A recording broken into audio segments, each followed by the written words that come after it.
Hello, Miami. We are live here at 3:05 Live. It's the name of the live stream today. I know it's a little bit impromptu, but I had to do a live episode as the Miami Hurricanes demolish the Florida Gators by a score of 41-17. The Canes crushed the Gators in every aspect of the game, offensively, defensively, and special teams as well. The Canes were just so dominant. Okay, Cam Ward is everything as advertised. Damian Martinez looked pretty good as well, running between the tackles early on. The offensive line didn't miss a beat despite a new center and a new starting left guard as well, Matthew McCoy as well, and Zach Carpenter. Beast. The young guys that everyone was worried about in the secondary dominated and balled out as well and made some touchdown saving plays as well. Damari Brown, I know he got hurt, but looked really good in that game. Then, of course, you have the injured Ruben Bain. Hopefully he's okay. We'll get an update. Yeah, C-Smooth, this was beautiful, C-Smooth. Yeah, thank you so much. I mean, this was just an unbelievable appearance. Yeah, I agree. Hold on. Secondary was absolutely phenomenal. I completely agree. They just look so good. Couple picks in the game as well. Mish Powell as well in the end. I believe it was Jaden Richardson got a pick in the end as well. So it was just an unbelievable performance. I mean, Cam Ward is a beast, man. Cam Ward is just an absolute stud. He threw to 10 different receivers in the game. Everyone contributed in that game. And you know what? Another thing I loved, we saw a bit of a rotation of the receivers. We saw Sam Brown. We also saw Zay Horton. We saw a little bit of Ray Joseph. Then we saw Elijah Lofton. We saw Elijah Arroyo. We saw Cam McCormick. And we saw a little bit of Riley Williams in the game as well. It was just absolutely unbelievable. The blocking, the running, the scheme called by Shannon Dawson. I'm an offensive-minded guy. I'll get to the defense in a minute. But the schematics called by Shannon Dawson was sick, all right? And Lance Ginger as well, the way he dialed up his blitzes when he needed to. His guys were all over the place. Tyler Barron, some Gators fans were saying that Tyler Barron was nothing to them when he was at Tennessee. Well, guess what? He probably heard those comments because he was, like C-Smooth would say, absolutely dominant. I'm so ecstatic as a Canes fan. I mean, I I've had Mike Rupp on the show before. Sent him a voicemail and just basically just yelling, saying, "You're back. I was like, "You're back." Listen, I know it's game one, and we get excited, but if the Canes play like this, I don't see us losing a game. I mean, they went into a crowd of 93,000 people. 89,000 of them were the home fans because they only released 4,000 tickets to Canes fans. They got their tails just handed to them, and this is a team that recruits pretty decently, right? As well as was mentioned in the broadcast so profoundly, right? As well, GJ Lager was the number one dual threat quarterback in the country. I mean, they were just flat out balling and the whole entire time, and it was just great. It was just great. Yeah, 93,000 and not face. C-Smooth is just rolling, man. Thank you, C-Smooth, for listening. All right. And thank you also so much for tuning in to the broadcast with Chalupa Batman as well. We had a great time chopping it up, myself, AO, and Corey. So we had a ball as well, man. Just a ball. Yeah, and what a difference a quarterback can make. You guys are just flooding the comment section. I love it. Thank you so much, Canes fans, as well. The D-line was look really good. Everybody looked good in that D-line. Everybody looked good. Everybody. Elijah Alston, Tyler Barron, of course. Look, Malik Bryan had some, he was in there, man. He was causing, some ruckus as well. He had Simeon Barrow come in there. We saw Mahmoud come in, Mesidor as well. Later, we saw a little bit of Justin Scott come in as well. He came into the game as well. So everybody was good. The linebacker court didn't miss a beat either. Kiko was a beast, right? When he set the tone, when he knocked the tail out of what's the name out of Graham Mertz as well in the game. Yeah, so it was just a great game, It's a great game. 41 points, the most points given up at the Swamp, all right, against Eddie. And it must irk them that it had to be the Miami Hurricanes. But let's go. I'm going to share my screen. All right, let's go to, let's see, let me share my screen a little bit.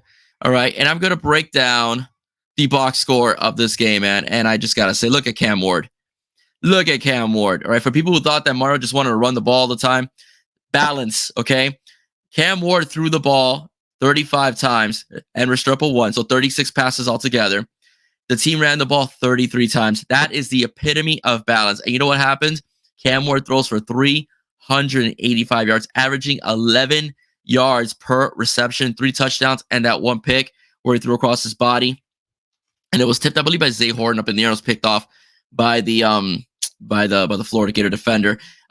Martinez, 15 carries, 65 yards, respectable, 4.3 yards per carry. Mark Fletcher got in the end zone twice, 7 carries, 23 yards, but puts it in the end zone twice as well. Cam Moore looked very good, pretty much avoiding getting sacked. Super comfortable in the pocket, extremely comfortable in the pocket.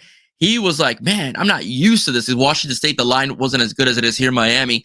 That first drive, it looked like he was trolling the Gators, the way he skipped a little bit and was able to make those throws, that eventually got into the end zone. He was just, phenomenal. Calm, poised, efficient, went deep when he needed to, checked down correctly, checked down, without any conviction to make the right play at the right time. His receivers were so solid in this game. Give it up to the receiving core. Restrepo, always dependable. I know a lot of the fans got on Restrepo because on TVD last year because he always went to Restrepo. But let me tell you, Cam Moore loves Restrepo as well. He received the most receptions, 112 yards in the game, 16 yards per reception, 1 touchdown, he caught a 40-yarder as well. Arroyo beast mode, 4 catches, 89 yards. Zay Horton, 4 for 70, right, as well. Elijah Lofton, 2 for 38. Jacoby George, 2 for 25 with a touchdown as well. Sam Brown, 3 for 19. Could have had a little more. And, of course, Mark Fletcher, 1 reception for 22 yards. And, of course, you got Cam McCormick, Jordan Lyle, and Martinez got 1 for no gain. All right, so, again, that leads to 385 yards passing. All right, and looking at the Gators, man, Graham Mertz, 11 for 20, just slightly above 50%. Only averaging 4.5 pretty much in receptions. Lagaway was a little better, but Lagaway got hammered a bit and gave the interception in the end. He had that 1 good drive, but that's about it. Running the football, of course, Montrell Johnson had 11 carries for 106 yards, but 71 of those came on that monstrous run where the safety took a bad angle in that run. But it's okay. Those things are going to happen in games. It didn't affect the outcome of the game towards the end, as the Canes were able to bounce back, get back in the end zone with a pass to Restrepo, and then halftime come back and score again as well. So it was just total dominance. Total dominance altogether. Let's look at the team. Actually, well, let me see. Yeah, let's look at team stats. Let's look at the team stats. Okay, where are the team stats? I'm at the box score over here. Let's go where it says team stats. Stats are courtesy of ESPN, as you guys could all see here. Team stats, again, were beast. The offense, Miami's offense, had a total 529 yards of total offense to the Gators, 261, 385 yards passing. Miami ran the ball for 144 yards, mostly grinding out those attempts. And let me look at this one. This is Cristobal's favorite. This is the time of possession, which is 34 minutes and 30 seconds. They pretty much owned the game as they just dominated this football game, man. So I'm very proud of this team, man. I'm absolutely proud of this team. Very happy as a Canes fan as well. All right, let me get everybody in here in the comment section. Thanks so much for commenting, guys. I am, again, so thrilled. The future's bright, guys. Let me see if we get everybody here. Yella, what a difference the quarterback makes. Absolutely. Brian Humphrey, man, miss you, man. One of my most loyal listeners here at 305 Sports Now. Very complimentary as well. He loves at Bella's comment as well. All right, so very happy altogether. Guys, drop a comment in the chat section. Very, very happy as a Canes fan. We must be happy as well. The future looks very bright for this football team. As I just don't see them as of right now. If they play this way, even losing a game, they may have a little bit of trouble with running quarterbacks. We saw a little bit with DJ Lagaway, but I don't think it's going to be enough to affect the team altogether. The offense will just have to pick up the slack a little bit more if the defense struggles a bit. But there's going to be times where it's vice versa.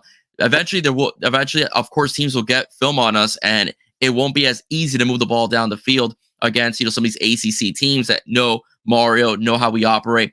But I saw a totally different Shannon Dawson than what we saw last season, and it just goes to show you how much they probably didn't trust the previous quarterback as far as making the right throws. So I do think that they let Cam Moore just cook, like my buddy Benny says over the You Heard podcast. They let him cook, let him do his thing. And I think that was really the factor of this game, is that Cam Moore, if he needed to improvise, he improvised. He was allowed to do that, and we saw the results of it as well. Another thing about these receivers is that they also know how to get open. Okay, we saw how open Sam Brown could get if he needs to. We saw how open in space Elijah Lofton can get if he needs to. We saw how open Elijah Arroyo can get. We know about Restrepo. Restrepo, that quick move, can find a hole anywhere and is able to make plays. So again, I'm really excited. This team is only going to get better as I mean, I know that's to be film on Cam Ward, but his team is also just going to get better. And the reason why I say that is because they're just going to gel more and more and more and more and more. And I'm excited also to hopefully see some of the young guys more in the game. We saw Jordan Lau quite a bit. We saw Elijah Lofton quite a bit. Jordan Lau is an amazing thing that he's a third running back, and he came in the summer, okay, because STA doesn't let these guys enroll early. So he came in the summer. We saw OJ Frederic as well come in, play right away as well. Yep. Brian, it was the first game. I'm just saying, this team is going to be really good as the season progresses because they're just going to gel much more and much more. And Dawson, we could tell that was Dawson's playbook and what he's wanted to do.